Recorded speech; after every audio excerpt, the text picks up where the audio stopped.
Қайырлы күн, құрметті оқырмандарым. Бүгін біз қолдан қаймақ дайындайтын боламыз. 2 ғана ингредиенттен тұрады. Описание бөліміне жаза кетемін. Ең алдымен менің каналыма тіркеліп, қолдап кетулеріңізді сұраймын.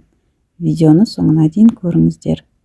Осындай әдемі, қою, өте дәмді, тек 5 минут қана уақытыңыз кетеді.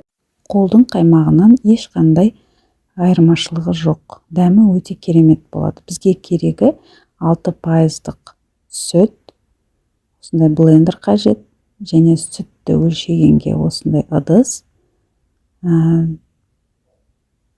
Дүкеннен 82% май, ыдысқа осы 500 мл сүт құйып аламыз. Осы сүтті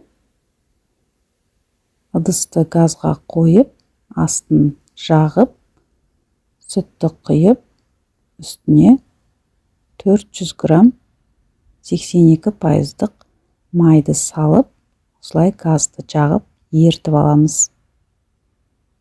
Осылай араластырып тұрып, жақсылап ерітіп, шамалы суытамыз.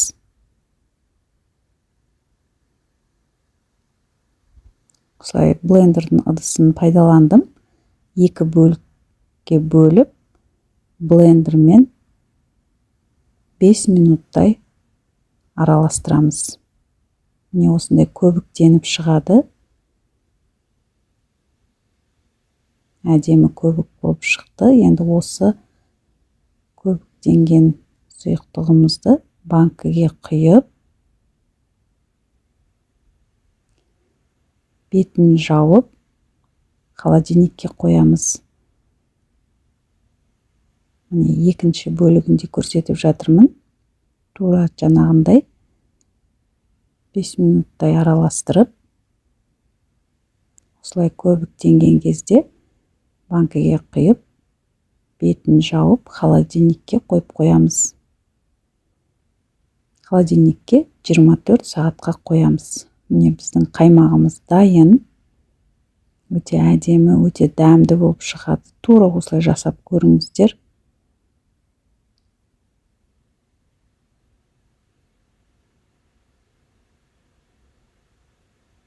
Қазір ыдысқа салып көрсетемін. Дәмі қолдың қаймағынан ешқандай айырмашылығы жоқ. Дүкеннің қаймағын алғанша тура осылай 5 минутта қолдың қаймағын дайындап жеңіздер. Видеоны соңына дейін көргендеріңізге рахмет. Сіздермен бірге болған Гүлнұр Темировна.